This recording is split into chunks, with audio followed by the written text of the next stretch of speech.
Today on SUNUP, rain does make a difference. We'll look at the totals and the improving drought picture. Plus, what it takes to be a national champion in the livestock ring. And 4-H members from across the state head to the state capitol to talk about their commitment to service. All this and much more next on SUNUP.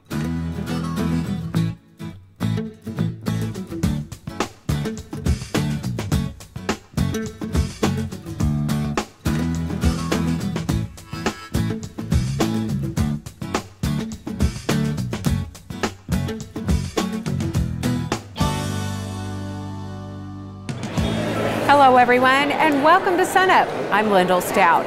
We join you today from the state capitol where the focus is on young people and Oklahoma 4-H. State lawmakers were seeing a lot of green this week. Today is our 17th annual 4-H Day at the Capitol. We have young people from across the state that are here visiting with their senators and representatives, sharing about their own 4-H experience, their revolution of responsibility. That revolution of responsibility includes giving back to local communities, something they talked about over lunch with their respective House and Senate members. Conversations that benefit everyone. These are very important people, but at some point you got to realize that they're regular folks just like you and I, and just have a conversation. And I think that's the key. And as you come to more and as you get to visit, you realize that. And I think that's really the key to really advocating for 4-H well and really visiting with your legislature well. 4-H, just like all other student and youth leadership programs, are extremely important so that kids have firsthand understanding. These organizations allow them to do hands-on projects, to accept responsibility for the outcome of their own work, and it instills the kind of work ethic we want Oklahomans to exhibit. One of the many ways 4-H and Oklahoma Cooperative Extension reaches young people is through livestock education. SUNUP's Austin Moore gives us an inside look. Here on SUNUP, we have a few hard and fast rules about what stories we cover and where we take you. Number one on that list, no banquets.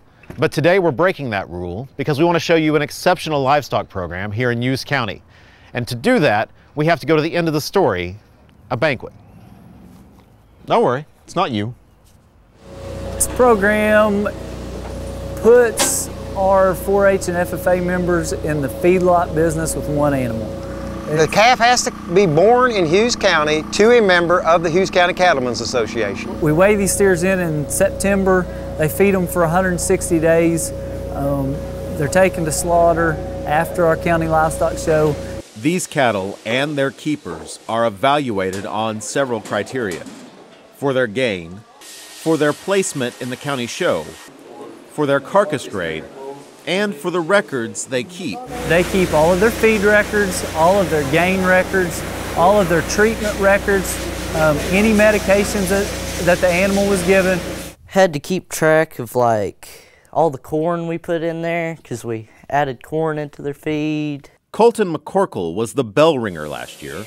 That is the student with the best cumulative score between the 4 categories. He talked to us about his experience raising and showing cattle. It's all friendly out in the barn before there, but whenever you go out and get in there and start going, it's all out war. I mean, you got kids and they all know you, and you know them, and they're all friends in the barn, but whenever you get in the show ring, it's just, let's see who can win. He says the Feed Out program has changed the way he looks at cattle. Before this, I'd never really looked at any bulls or just looked at the pictures, saw, oh, that one looks kind of bad, and oh, that one's pretty good. But then you start looking at all the numbers and figures and the EPDs and everything, it starts turning out who's the good one and who's really the bad one. All aspects of the production steer program it's a win-win situation for everyone involved. For the breeder, it's a very beneficial tool in that you find out what kind of cattle you've got. Leon Barrett fine-tuned his herd based on the information this program provided him. It's very important to know what kind of cattle you've got. If that data comes back negative, your rate of gain is no good, your feed efficiency is no good, and that old carcass grade's something like standard or select, it's probably time to change bulls. It could be costing you a lot of money. I guess we could gather up a few head and send them to Stillwater or the Noble Foundation and run them through a program and get that information and pay a lot of money to get it done. This way you're helping a kid make some college funds, and it provides the local community people that want some good, the best beef that they can buy. You can't get this in the grocery stores. You can come up to the auction and buy half a beef or a whole beef and put it in the freezer. And once you do that, you'll never go back to the grocery store. That brings us to the banquet, where awards are handed out. This year, Colton McCorkle won the Bell Ringer Award again. Then, after some education on how meat is graded and how it all stacks up, the auction begins. We'll give you 2.5 a pound. 2.5 now 60. And local people like it because they have a chance to buy a steer that's grown here in Hughes County, and they can have it processed to their specifications. All this from a program where youth learn a business. Businesses learn more about the product they're selling, and consumers learn just how good beef can be. Everyone is learning. The cattle producers that produce the calf are learning, the students that feed the calf are learning, everybody's learning. It is a fantastic program. From Hughes County, I'm Austin Moore. We found our good friend Darrell Peel, and Darrell, there's a lot of things happening in the cattle markets that may have something to do with drought. Let's start with that. Well, you know, the first thing that's happening right now is it's raining, which is a really good sign in Oklahoma. We continue to get these timely rains. We need lots of moisture on a timely basis, and we're getting the first part of that. So expectations go up here that we continue to make some progress. And all the runoff may start filling ponds, hopefully. That's right. If we can get the soil moisture profile up, then we can fill some ponds, and that would really solve a lot of our basic problems from the cattle perspective. Okay, and there's some big news that's happened over the past week or two in the cattle markets. You know, a number of things have happened over the last week or two. The two grain reports that USDA issued last week were really important. One of them confirmed that we're going to plant the largest corn acreage since 1936, or at least that's the expectation at this point. That was what everybody expected. The surprise last week was the grain stocks report, which says that we've done such a good job of rationing grain use this winter that we actually have more of the old crop corn available. And of course the corn market took that hard. They went down, but feeder cattle markets responded very, very well to that. And so what we've seen is kind of a turnaround. The feeder cattle markets in particular have been relatively weak for the last 2 months. Feedlots have lost so much money, they've been kind of sitting on the sidelines, and this really brought them back into the market, I think. And so I expect to see some significant recovery in these feeder markets. We have to watch it here over the next few weeks. But I think we've kind of turned things around. We've also seen the box beef market, which had gone up, went back down, and now it's trying to come back up again. And so again, all of these markets seem to be kind of getting some new footing. I think that's very important as we go forward. It looks like we've kind of turned a corner here, and at least for a time being got a little bit stronger market outlook. Okay, now let's go into a little bit more about that lag in the feeder markets. Let's talk about that. Well, you know, we saw low placements in February, and of course the prices have dropped unexpectedly. Fed cattle markets and box beef mimicked last year's pattern, but feeder cattle markets went the other way and they've dropped. I think we've reached a bottom now. I think feedlots are back in the game. They're going to be buying cattle to reload those feedlots to some extent. And so I think we'll see stronger prices from now. You know, for the next few weeks we'll build back up, and that's going to be really good news, particularly for those guys that have graze out cattle on wheat. They'll be marketing them in a month, and I think they're going to have a chance for some stronger prices by the time we get there. Okay, so things are looking good between the feeder markets, the possibility of grazing out wheat, and then also the corn prices. Corn prices, again, we got some quick relief here with the old crop corn, and right now we have strong expectations for a better corn crop for the new crop. Okay, thank you very much, Darrell Peel, Livestock Marketing Specialist here at Oklahoma State University.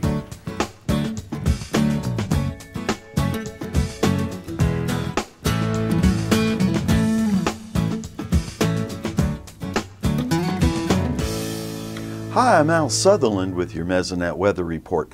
Some scattered rain fell in parts of Oklahoma last weekend, and then Tuesday an extremely wet system entered the state, giving us one of our heavier widespread rain events in a long time. A graph of rainfall from Chickasha for Tuesday through Wednesday afternoon shows how this rain started just before midnight Monday night and steadily accumulated to more than 3 inches by 5 p.m. Wednesday. Adding last weekend to our graph bumps that rainfall total up to 3 3/4 inches of rain from March 29th through April 3rd. Our rainfall map for that same 5 days has a lot of tan, brown, orange, and red colored areas. These colors represent areas with more than 2.5 inches of rain. The green areas received more than 3/4 of an inch. Unfortunately for the Panhandle, the rain values drop off quickly from western Oklahoma into the far western parts of the state. Looking back 30 days shows how important this last rain event has been to bring us some relief from March's below normal rainfall. For central sections of the state, from south to north, the map colors are very similar. Gary, what news do you have for us? Good morning, everybody. It's great to be back on SUNUP. I've been gone mostly traveling the state talking about drought the last couple of months, so it's great to get some good drought news with all this rain recently. Now we're going to start out with the latest U.S. Drought Monitor map as usual. I wanted to show the eastern part of the state now has a little sliver of abnormally dry. That's the yellow sliver there in Leflore County. That's the first part of the state that's been labeled as abnormally dry, which is without drought since July of 2012. And also across the eastern 1/3 of the state, we have moderate drought covering that area. Now, as I said, this doesn't cover the recent rain, so next week we should see massive improvements in this map. Here's a Mesonet rainfall total map for February 1st through April 3rd. And you can see about 3 to 12 inches fell across the state. Only the Panhandle and far west Oklahoma really have been left without the great totals seen across much of the rest of the state. So that's where that drought relief has come from, and that's where we're going to see next week that drought monitor map continue to improve, and any further rainfall will make even greater improvements. Let's take a look at this same time period on the percentage of normal rainfall map from the Mesonet. And as you can see, the main body of the state has seen widespread rainfall percentages from 100% of normal to more than 160% of normal. So great rainfall over the last couple of months. March was a little bit dry, but we've really picked it up in April again. The latest U.S. Seasonal Drought Outlook map from the Climate Prediction Center, and this is good for April through the end of June, shows the eastern 2/3 of the state covered in some improvement or basically improvement of the drought conditions. Now, the Panhandle and far west Oklahoma still a little bit shaky in the drought persisting or intensifying category. Watch for that new drought monitor map next week that will reflect this week's rainfall. We should see vast improvements there. That's it for this time. We'll see you next time on the Mesonet Weather Report.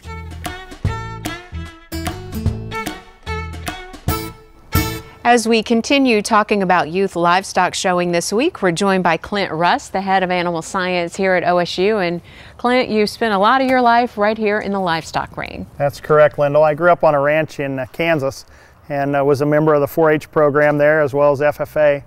And as a young person, we started showing livestock, I guess, when I was about 8 years old.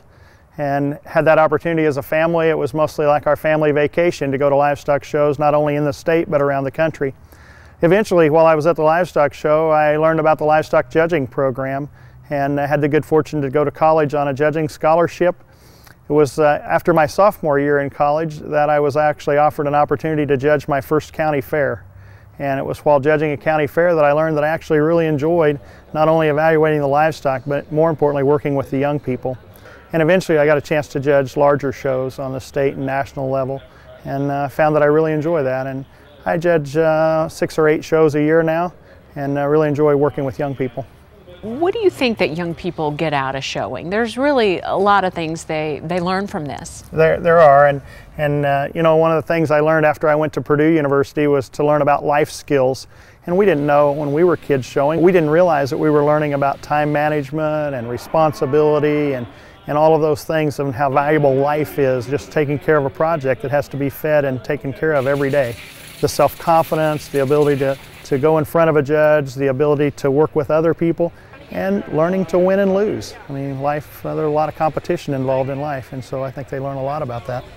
Are there some areas that you could give as far as advice that kids can improve on right now? certainly, you know, as I do travel and judge some shows, and one of the things I've always thought as I judge shows is a lot of those young people have never been put in the judge's position. They've never thought about looking at their animals from the judge's standpoint and how their animals look as they're presenting them. And I encourage them to do that when they go home and when they practice in preparation, to stand off to the side, let their parents or their brother or sister show the animal, and they stand over where the judge would look so that they get that observation and see how their animal looks best. And some of the moral and ethical lessons as well, they're weaved in through all of that. Absolutely, and that's very important. As we talked before, livestock showing is a competition. And in this event, we don't necessarily hire umpires to make sure that we're playing by the rules, but instead we're guided by our moral compass. And young people need to realize that ethics are important, and it's adults that have to teach them that. And so the adults, by setting the proper example and by visiting with them, help them to understand that if animals have to be born after the 1st of January, that's a rule we have to play by. If animals can only weigh a certain amount at this fair, then we have to realize that we need to feed them appropriately. So there are a number of rules, and I think that's important for young people to learn that, because eventually they're going to get a driver's license and they'll have new rules to abide by. And all throughout life there are certain rules that we have to utilize and take advantage, not take advantage of, but to stay within in order to follow our moral compass. Okay. Great perspective, Clint. Thanks a lot. Clint Russ, the head of animal science here at OSU. Thank you.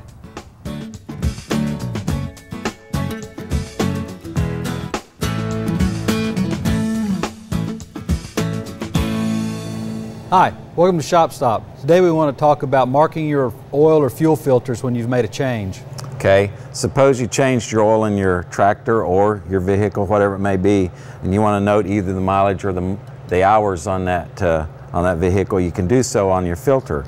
Sometimes you might want to mark it with a Sharpie if you have one. If it's a white filter, a black Sharpie works well, but a lot of us probably don't have silver or white Sharpies laying around.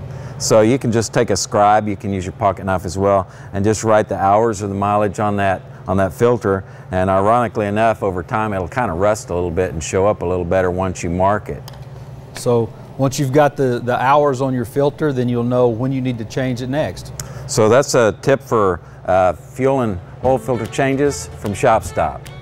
We'll see you next week.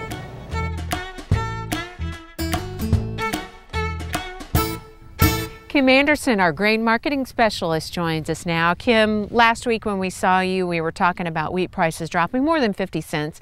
Give us an idea of what things look like this week. Well, the wheat prices, they were down on Monday, a little bit on Tuesday, bottomed out that July Kansas City Board of Trade contract at $7.11, recovered back up near the $7.50 level. I think it's probably going to waller around and wait for next week's USDA supply and demand reports that comes out on Thursday. That report could have an impact on the market. The market is anticipating, based on the finding more corn, finding more wheat on the report we had last week. We'll just have to wait and see, but I think that it's just going to waller around for a while. Okay, and there's been some production estimates released regarding winter wheat. What's the picture look like there? Well, Informa released early estimates for winter wheat. You look at total winter wheat at 1,630,000,000 bushels. That's about 14 million bushels less than last year, about average. Hard red winter wheat at 903 million bushels, down 101 million from last year. The 5-year average is 903, so it's about 40 million below that. You look at soft red winter wheat, 506 million bushels. That's up 114 from last year. It's above the 5-year average of 413 million bushels. So we've got above average winter wheat, above average soft red winter wheat. Okay, and with all that in mind, should producers be pricing that 2013 wheat? I think they should have been pricing it about a month ago. I probably wouldn't price any right now. If they want to, if they need to, I'd go ahead and price it on rallies. Okay, Kim Anderson, thanks a lot, and we'll see you next week.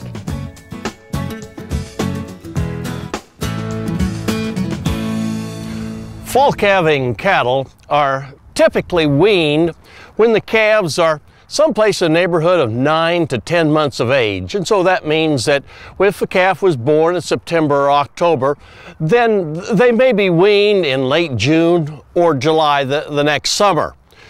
What are the alternatives in terms of weaning time for fall calving cattle?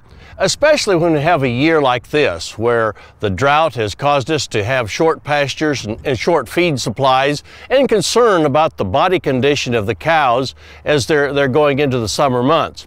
There's research that was done here at Oklahoma State University just a few years ago that compared weaning fall calving cows in April and with fall calving cows that were weaned at a more traditional time in early part of July.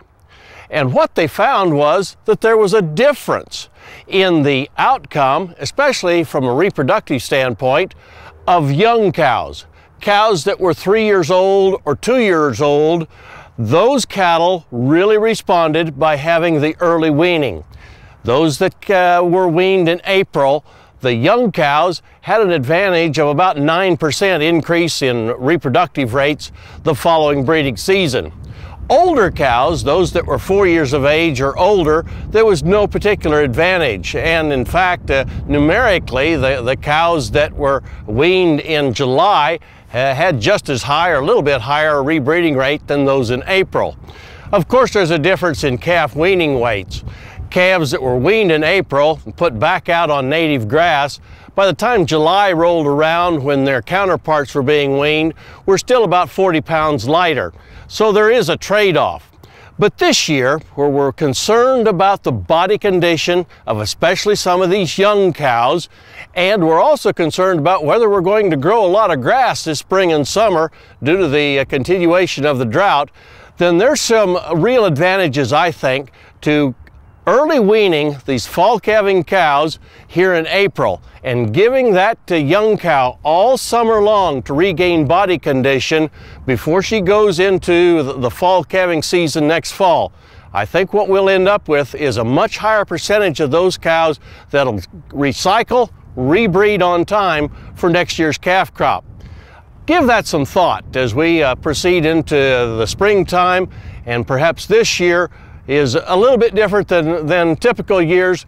We might look at early weaning of those fall calving cows as a possibility to really get better rebreeding performance. Hey, we look forward to visiting with you again next week on SUNUP's Cow-Calf Corner.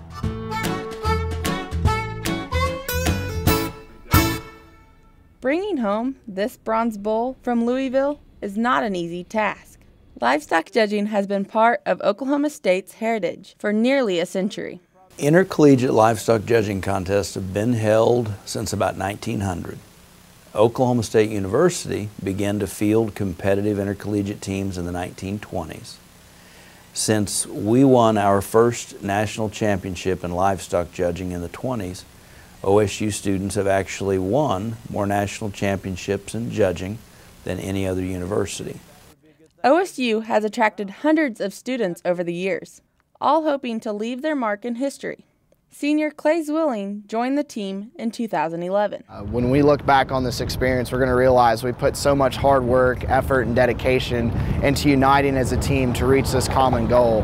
And I think that winning that contest has been an extremely humbling experience, but it's especially neat to be here at OSU. Coming home with the bronze bull from Louisville is something we're always going to remember as a team, and we really left our mark in history here at OSU. Members gain valuable experience and learn life lessons. Jamie Bloomberg came from a junior college in Illinois to join this respected team. Judging has been one of the most beneficial things that I've ever done. The skills that you learn are absolutely priceless. You learn how to travel with people, and you learn how to plan weeks in advance for these trips that you go on. You learn how to make decisions and then turn around and defend yourself with those decisions that you've made. So the skill sets that you learn are absolutely invaluable and very important. Although beneficial, judging demands time and dedication. The team's schedule has 2 90-day periods.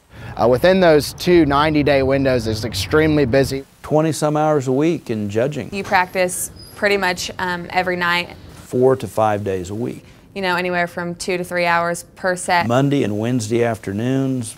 Through the week and then all the way through the weekend. I remember preparing for the National Western in Denver. American Classic contest in Wichita. With the National Barrow Show. Or the Dixie National. Kansas State Fair. Compete at the Tulsa State Fair. San Antonio Stock Show. The National Barrow Show in Austin, Minnesota. The American Royal, which is the contest that leads up to Louisville, which is the national championship contest that all senior colleges try to aspire to win. Winning is the team's goal.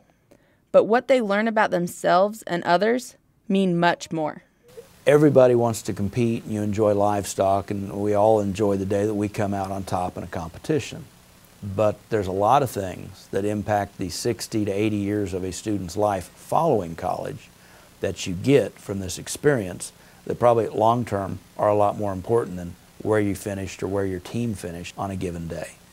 Higher quality, longer, and balance may be used in reasons, but they also can be used to describe the life of a livestock judge. For SUNUP, I am Mindy Andrews. On Saturday, April 13th, Ag students are hosting the Oklahoma State University Community Field Day. We have a lot of organizations that are coming out, anything from animal science to engineering to the entomology department, and we really want to show the community exactly what agriculture and agricultural science is, and also OSU's involvement in improving agricultural science. So they can go around, we'll have different tables set up from different disciplines or different areas of agriculture, and they can go around and learn about anything from growing plants to we'll actually have some live animals there this year. So. The event runs from 10 a.m. to 1 p.m. on Saturday, April 13th at OSU's Agronomy Farm. That's on the west side of Stillwater at the intersection of Highway 51 and Western Road. For all the details, just go to sunup.okstate.edu.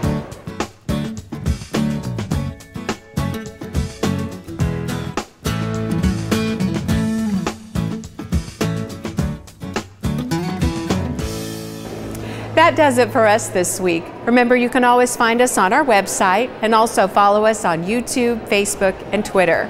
From 4-H Day at the State Capitol, I'm Lyndall Stout, and we'll see you next time at SUNUP.